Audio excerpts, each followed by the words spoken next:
Hi guys, this is Gracie Ann from Strong Queen Agency. For today's video, let's talk about the withdrawal, how to bind your GCash.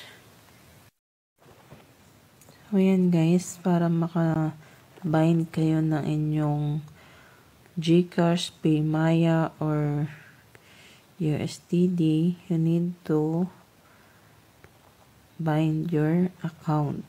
So here we go. In withdrawal method, just add the GCash. Example, this one, GCash account. You put your account first. Then your first name.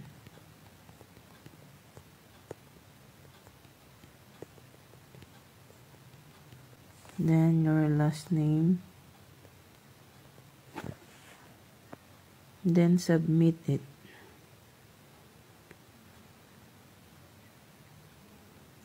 You need to double check your account and your name and the last name.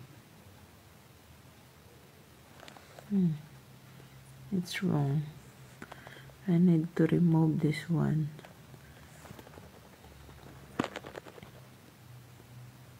So here we go.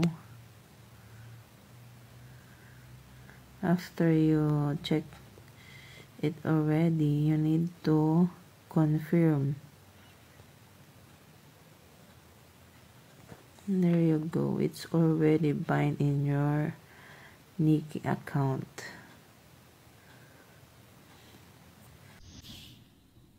Hi guys, this is Gracie Ann from Strong Queen Agency.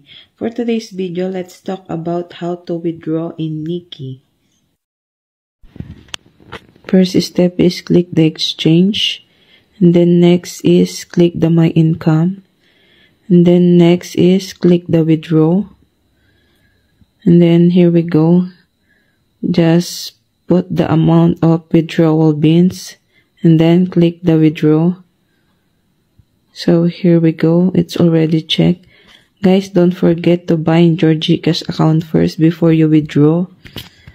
It's already in progress.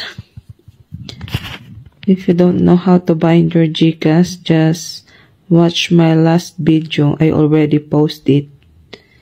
So here we go guys. And I already received the money. That's for today's video guys. Thank you for watching.